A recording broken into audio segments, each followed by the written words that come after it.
welcome to my YouTube channel. My name is Kalombo Chama. If you're here for the first time, don't forget to subscribe and turn on your bell so that you get notified every time I have a new video. And if this is not your first video, then welcome back. It's always a pleasure to have you back here.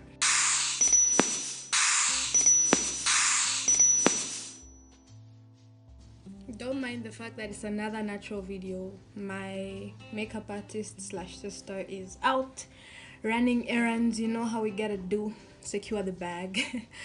But yeah, we got a new intro. Yes, thank you so much, Trendo, for making the intro for us. It's always lovely working with those people. Check out Trendo on Facebook. They'll make your advertisements for you, and yeah, get with the program. The Lord has been faithful, guys. Your girl is back and she's much better. I'm feeling way better. I'm back in Lusaka, and yeah, we're back recording. So in today's video, I'm going to be sharing with you guys basically a few things that I've learned in my 18 years of existence. Not everything, of course, I can't share everything, but I think important things that could be of value to you guys, my viewers, you know, my subscribers. So yeah, let's get into today's video. I don't even know what my face is reacting to, but anyway, yeah. So first up, I want to share with you guys my first point here, which says family has been my best support system. They've helped me get through bad times and good days. Not perfect, but definitely worth it. So basically what I'm trying to say here is that your family is you know, they're the first people we talk to, they're the first people we interact with, you know. And please always remember to respect your elders, because those words that they give us are really wise. Most times we don't realize it, but later on we realize that, okay, I think what my dad said, what my uncle said, what my aunt said is really important, and I should put it into consideration. Most times we actually miss such valuable advice because, I mean, we think it's boring and stuff like that, but it's really important. So yeah, don't ignore elderly advice, and it's going to come in handy one day, definitely. The second point is that there comes a point in your life when you're all that you've got. The friends leave, you know, family leaves. It could not be really in life or like in a situation, but it could be maybe in decision making. You find that you're all that you've got, you have to make a decision on your own, and such times we get so depressed, we think, you know, I need some help from the outside, but really it's all up to you. And I think we are able to do such things on our own. We just don't know the power that we have within us. So I think it's when you start to discover the power that you have within you, how you're able to work with yourself, it's only then that you're able to make some really good, valuable decisions. And I think it's really important for us to discover ourselves and know who we are, find our strengths and our weaknesses, so that even when we're faced with tough situations, we're able to face them on our own, you know, to tackle those bridges and everything like that. And I think this is something that I've come to terms with. The fact that people will always have misconceptions about you. Like, people will always have something to say about you. Like, okay, mostly negative things. And I've learned that it's not really in my power to go and tell that person, okay, what you heard about me is not true. It's not like that. I didn't do that. It's not in my power, really. I think I've given up on that, and whatever you want to think about me, just go ahead. Like, go ahead. I think time will tell. Time will fix whatever it is that you've thought about me. And honestly, I think you don't owe it to anyone. Like, you have nothing to prove to people, because people will always have something to say, and it's always the negative that comes out louder than the positive. So I think all those things come with my previous point, the strength within yourself. Because if such things really bother you, they really shake you, I mean, it would be hard for you to get through life, because always misconceptions are there. And if you focus on fixing it, man, your life might just become a script. Yeah, so the next point is that as much as we get comfortable in certain places, it's not where we're supposed to be. We could get comfortable in the wrong relationship. We could get comfortable in the wrong social group. And most times, those groups are not where we're supposed to be. Those places are not where we're supposed to be. Sometimes even the home where we live is not where we're supposed to be. We're destined for, different destinations. Some people it's marriage, some people work, all those things. So I think it's always important to have that at the back of your mind to say, this might not be my final destination. Like, it might not be my final destination.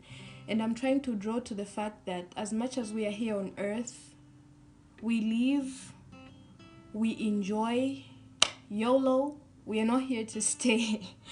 We're not here to stay.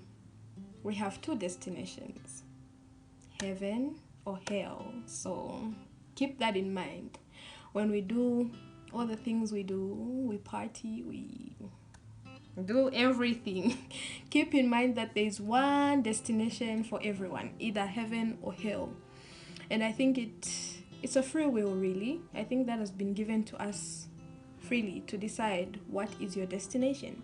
So as much as we feel comfortable on earth and YOLO, we do this and that, this is not it. This is not it. We are still moving. We have somewhere. We are going somewhere. So keep that in mind. When you do everything, just keep in mind to say, this is not it.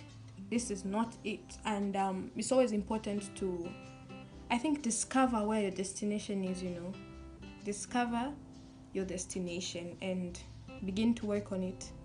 Begin to work on it. And Christians have a lot of work to do when it comes to their destination. And there's something that my dad has taught me, to say that education is not everything.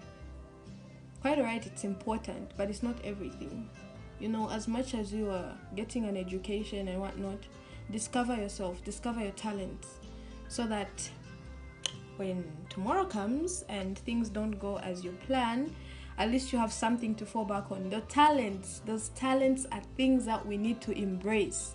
I've started to embrace the fact that I can sing and I can cook. I think it's a talent, guys. I've started to embrace those things so that I don't know what tomorrow holds, but I want to be able to fall back on my talents. I think those are things we are discovering as a family. We're starting to know ourselves better, to discover our strong points. And I think that's something each and every person should discover. Yeah, so I think that's something that we should all keep in mind, that we should develop our talents and explore our abilities, because it's really important. Procrastination, brothers and sisters, is a big demon.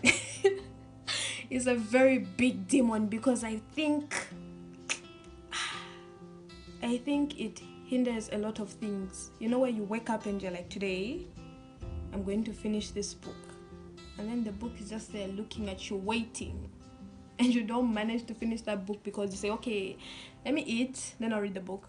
Let me do my YouTube video, then I'll read the book. There goes the day. So procrastination is something that we must avoid. And I think it makes you think it's okay to wait until the due date. Yeah, it makes you think it's fine, it's okay, there's no need to rush. Then it gets deep, it gets serious. When you meet your due date. Yeah. Another thing I've learned is that whatever you do, never ever ever follow a crowd. Why?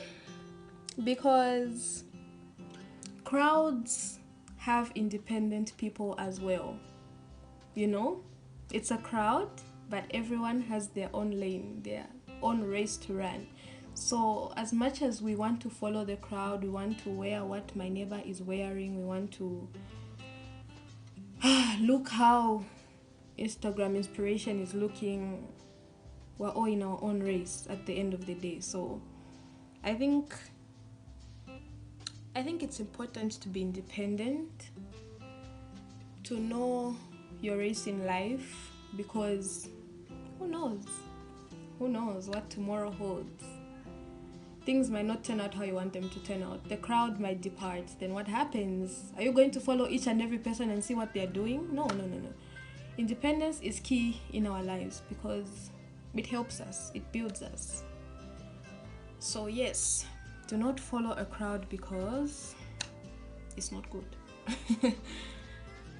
Lastly, a relationship with God is not a forcing matter. Opening this YouTube channel, I had a lot of thinking to do. Gospel content, today's generation, how am I going to balance the equation? But hey, I don't think I'm doing it necessarily for fame.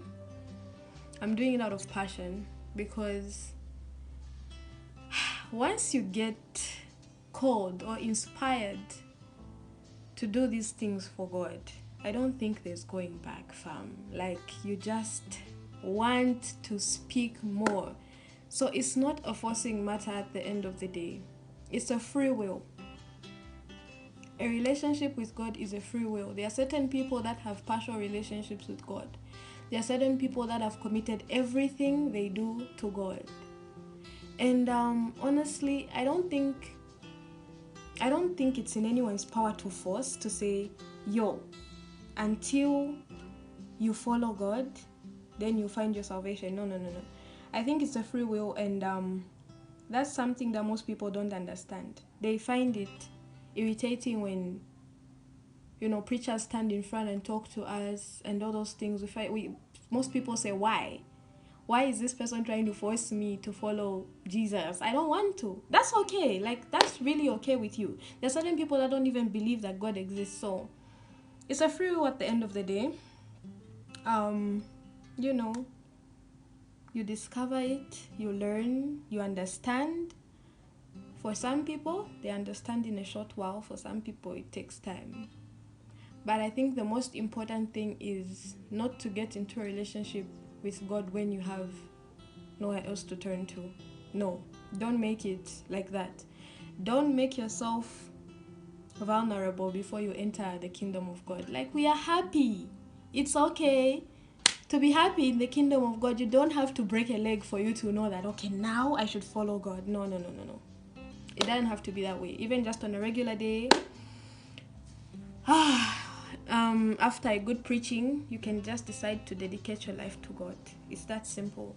Let's not wait until we are vulnerable, I think that's the most big mistake that people make. They wait until they are at their breaking point before they get to God.